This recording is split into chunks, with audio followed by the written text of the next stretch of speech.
athletes are constantly competing with others in their sport to see who is the best of them all, which usually breeds camaraderie and respect for each other. But occasionally, these athletes will take out their frustration and disappointment onto their opponents or themselves, leading to some pretty disrespectful moments. So in today's video, we're going to be taking a look at some of the most disrespectful moments in all of gymnastics history. And this video has some pretty crazy moments to go over, so you're not going to want to miss a second of this video. First, we have MyKayla Skinner's entire career. If you are a fan of international gymnastics, then you have the unfortunate burden of knowing exactly who MyKayla Skinner is. Skinner has been in the spotlight many times throughout her disastrous career, but very rarely for actually doing a good job in her competitions. Skinner has been on the receiving end of backlash after her various instances of being disrespectful and downright racist to many of her fellow competitors, and it is truly appalling. And you would think that she would have learned her lesson after getting dragged through the mud for her online racism the first time she said something racist, right? Well, you would be wrong. Skinner has had multiple instances of racism, including an instance in which she tweeted out a conversation between her and a teammate. The conversation was between her and a teammate asking about the teammate's work schedule. The conversation is pretty normal until the last line, which is literally just the N-word. Even if that was said by her friend in text or in real life, I don't know why she felt the need to post this particular conversation on Twitter. The conversation had no relevance to anybody else on planet Earth, and it really seems like she posted the conversation on social media as an excuse to type the N-word. It is truly appalling, but this is not the only time she would show her true colors. Later in her career, she was named an alternate on a gymnastics team at the Rio Olympics in 2016. Due to her being an alternate, her face was on none of the posters used at the Olympics that year because,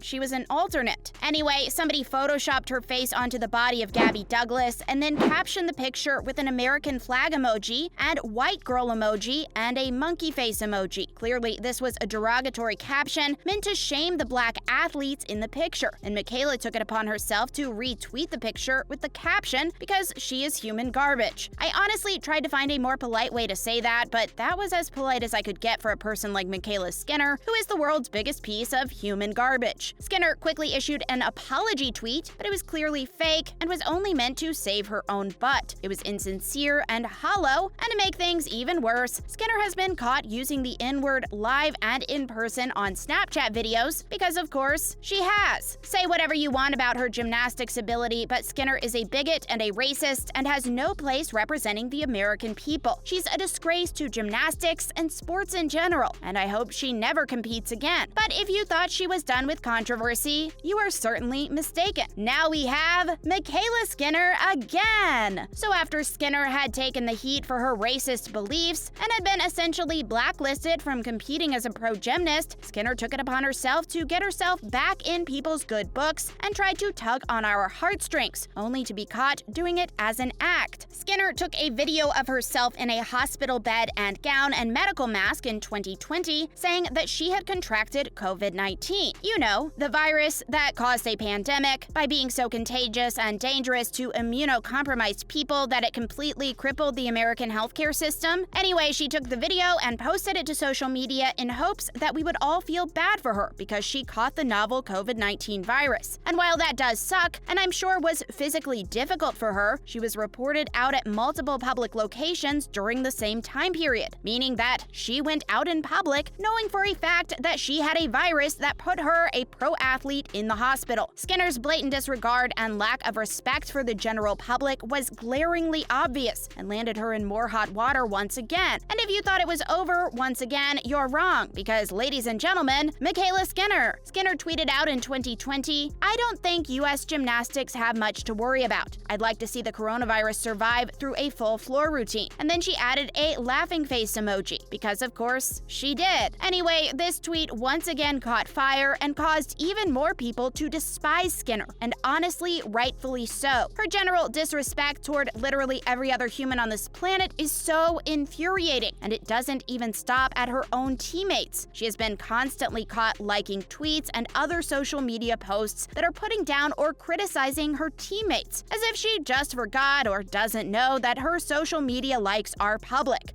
At this point, if you like MyKayla Skinner, you may want to take a look at yourself and ask yourself why you like this person. She has literally never once given the world a shred of reason to like her, and I believe that her lack of respect towards her competitors, judges, teammates, and fellow human beings will and has already caught up to her. Next, the Andrea Raducan incident. If you've been a fan of the Olympics or gymnastics for a long time, you probably know what I'm talking about, and you may be asking why this is disrespectful. Well, I'll preface this by saying Andrea Raducan was one of the most promising young gymnasts the world had ever seen. She had worked extremely hard in both competition and practice, and she was quickly recognized as not only the best up-and-coming gymnast in Romania, but the best up-and-coming gymnast in the world. She went to the Sydney Olympics and absolutely crushed it, winning a silver medal in a team routine and a gold medal in the vaulting event. People were thinking that this was the beginning of an excellent career from the world's next amazing young athlete. However, only hours after she had secured the gold medal, it was confirmed that she had tested positive for a performance-enhancing drug and was quickly stripped of her individual gold medal. The world was stunned that a young girl had decided to take a performance-enhancing drug, but it was later determined that she had gotten the drug in her system thanks to a cold medicine administered to her by her coach. And here is where the disrespect comes into play with this incident. If she is the best up-and-coming athlete at the time, which the world truly believed she was, then why give her performance-enhancing drugs? She was a teenager. She had years of competition ahead of her. She was either going to medal and see how close she is to a gold medal so she can work harder and train smarter for the next Olympics, or win gold young and see how truly talented she is and continue to put in the work to stay on top. There was essentially no downside to Raducan completing cleanly during these Olympics. Instead, her coach violated her trust and hard work and completely bet against her winning if she was competing clean and essentially force-fed her performance-enhancing drugs. Her coach robbed her of a gold medal and her career, and I genuinely cannot think of a more disrespectful thing to do to someone, let alone a child. Her coach should be truly ashamed of what he did, and I hope he feels remorse for the truly terrible thing he did at the Sydney Olympics. Some people believe that the IOC should have been more lenient towards her as she was just a kid, but if you ask me, the coaches have to be aware of what they put in their athlete's body, especially if it's medicine. There is no way that an adult coach didn't know the ingredients in the cold medicine that they administered to their athlete. While pseudoephedrine was the drug that she tested positive for, which is commonly found in some over-the-counter cold medicines, there are plenty of over-the-counter options that do not have pseudoephedrine in them. And you would think, as a coach trying to help a young girl realize her dream of being an Olympic gold medalist, you would be more careful as to what you give your athlete. Unless you intentionally gave her the medicine that contained this drug, hoping that the IOC would be lenient in this case, which is kind of what this case smells like to me. It's really unfortunate that her coach had to disrespect her like that and completely ignore the hard work Raducan put in to be the best. That's all we have for you guys today on the channel. Thank you all so much for watching. Which of these disrespectful moments got you the most riled up? And why was it any of the MyKayla Skinner moments? Which disrespectful moment in gymnastics that didn't make the list do you think should have? Let us know what you have to say in the comment section below, and we will see you all in the next video.